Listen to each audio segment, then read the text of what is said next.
جناب مدنی صاحب، تفسیری نکات کچھ ارشاد فرمائیے الخصوص جو تخلیق انسان کا بھی ذکر ہوا۔ ظاہر ہے وہ اشرف المخلوقات ہے، کائنات میں اس کی ایک مرکزی حیثیت اور اہمیت ہے، یعنی اس میں تخلیق کائنات ہے، تخلیق انسانیت ہے، فضیلت علم ہے اور ترغیب علم ہے۔ کمال ہے، ارشاد کیجیے۔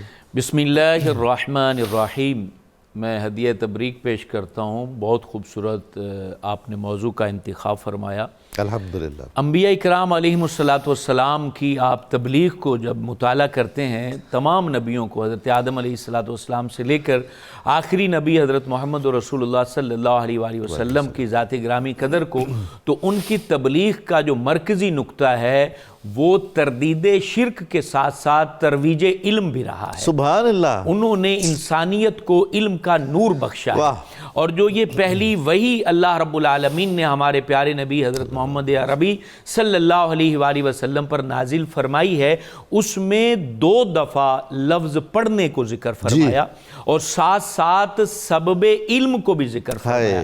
یعنی قلم جو ہے وہ علم کا سبب ہے، اور اس قلم میں ایک عربی کا جو ہے نا وہ اصول بولا جاتا ہے کہ جز بول کر کل مراد لی جاتی، یعنی یہاں پر اللہ رب العالمین اسباب علم کے وہ تمام ذرائع مراد لے رہا ہے جس سے آپ ایک بہترین علم حاصل کرتے ہیں۔ وہ قلم بھی ہو سکتا ہے، کاغذ بھی ہو سکتا ہے، جدید جو ٹیکنالوجی ہے یہ بھی ہو سکتی ہے۔ تو ان تمام چیزوں کے ذریعے اللہ رب العالمین نے بندے کو علم عطا فرمایا۔ یعنی کلیدی لفظ اللہ نے وہ چنا، ہاں وہ چنا ہے جس سے ابتدا ہوئی ہے، ورنہ یہ کہ آنکھوں کے ذریعے سے بھی علم حاصل ہوتا ہے، کانوں کے ذریعے سے بھی علم حاصل ہوتا ہے، حواس خمسہ کے ذریعے سے علم حاصل ہوتا ہے۔ کسی بھی انداز سے جو علم حاصل ہو رہا ہے وہ تمام چیزوں کی تحسین اللہ رب العالمین یہاں پر فرما رہا ہے۔ ان 5 آیات میں اور دیگر قرآن مجید فرقان حمید کو جب آپ سٹڈی کرتے ہیں تو پہلے انسان اور پہلے نبی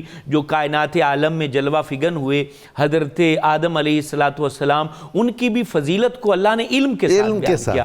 وَعَلَّمَ آدَمَ الْأَسْمَاءَ كُلَّهَا، کہ تمام چیزوں کے جو نام ہیں ہم نے حضرت آدم کو سکھلا دیے۔ اب اس کے بعد آپ جس نبی کو بھی آپ پڑھیں گے قرآن مجید فرقان حمید میں، اس کو علم کے ساتھ اللہ نے تعبیر کیا۔ حضور اگر حضرت آدم کے معلم خداوند تعالیٰ ہیں تو خاتم النبیین کے معلم اور پھر کون ہو سکتا ہے؟ اب یہاں خدا کے سوا علماء نے یہ بات لکھی ہے کہ جو علم اللہ رب العالمین نے حضرت آدم علیہ السلام کو عطا فرمایا، اس کو اگر تقابل میں دیکھا جائے رسول ہاشمی صلی اللہ علیہ وسلم کے علم کے ساتھ، کہ جس علم کو اللہ پاک قرآن میں یوں بیان کر رہا ہے وَعَلَّمَكَ مَا لَمْ تَكُنْ تَعْلَمْ وَكَانَ فَضْلُ اللَّهِ عَلَيْكَ عَظِيمًا، کہ ہم نے آپ کو وہ کچھ سکھا دیا جو آپ نہیں جانتے تھے، اور یہ آپ کے اوپر رب کا فضل عظیم ہے۔ اور دوسرے مقام پر فرمایا الرحمن علم القرآن، ہم نے اپنے بندہ خاص کو قرآن سکھا دیا۔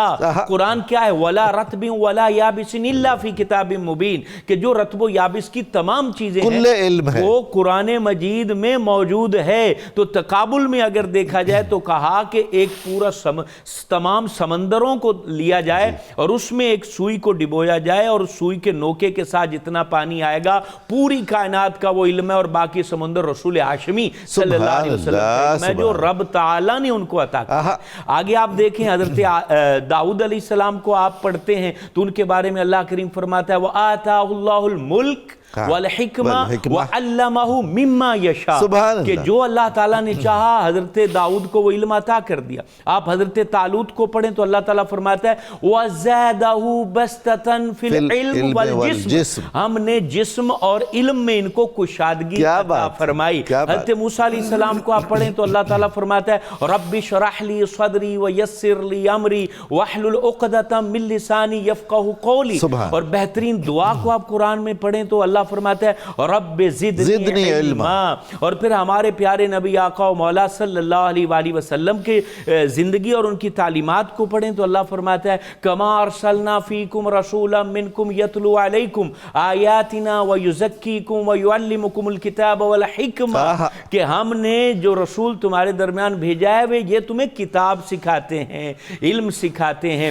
تو پورا قرآن مجید فرقان حمید حقیقت میں انسان کو علم علم کی طرف راغب کرتا ہے. جیسے ان 5 آیات کے اندر اللہ رب العالمین نے پھر وجہ بھی بتائی ہے کہ پڑھو اس لیے کہ وہ رب اس نے تمہیں خون کے لوتھڑے سے جمے ہوئے خون سے پیدا کیا ہے. اب یہاں اللہ کس جانب اشارہ فرما رہا ہے؟ اس جانب اشارہ فرما رہا ہے کہ انسان کی اصل وہ خون کا لوتھڑا ہے، اس میں سمجھ نہیں ہے، اس میں عقل نہیں ہے، اس میں ترقی اور عروج نہیں ہے.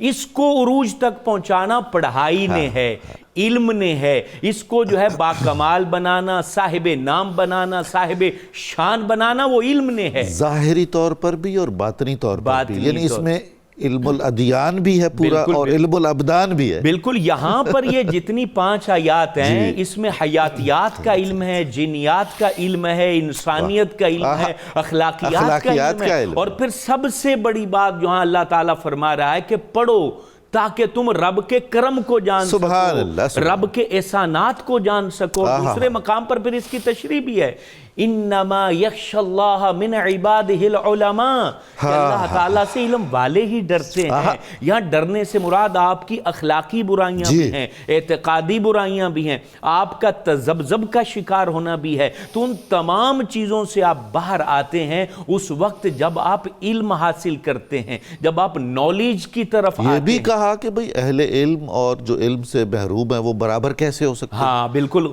قل هل يستوي الذين يعلمون والذين لا يعلمون. محبوب آپ ان سے کہتے ہیں، رسول ہاشمی کی زبان سے کہلوایا. لوگ کہتے ہیں نا کہ نہیں یہ تو جناب مولوی اور علم والے، یہ کوئی ایسی حیثیت نہیں. فرمایا محبوب آپ کہہ دیں جن کے پاس علم ہے اور جن کے پاس علم نہیں ہے وہ برابر کیسے ہو سکتے ہیں؟ استفہام کے ساتھ، یعنی اس کو اس چیز کی استفہام انکاری کے ساتھ اللہ تعالیٰ نے اس کو بیان فرمایا ہے. اور پھر رب العالمین ہمیں اس بات کی ترغیب دے رہا ہے. یہاں پر علامہ سیوطی فرماتے ہیں کہ قرآن مجید فرقان حمید اللہ کی مرضیات اور نامرضیات پر ترہیب اور ترغیب پر مشتمل ہے، لیکن اس کے ہر کلمے کے نیچے علم کے دریا بہتے ہیں. وہ ٹیکنالوجی کا علم ہو، کائنات کا علم ہو، اخلاقیات کا علم ہو، لیکن کہا ملتا اس کو ہے جس کے دل کے اندر تقوی و پرہیزگاری ہو، جو امام جعفر صادق کے طریقے پر چل رہا ہے. سبحان اللہ، سبحان اللہ.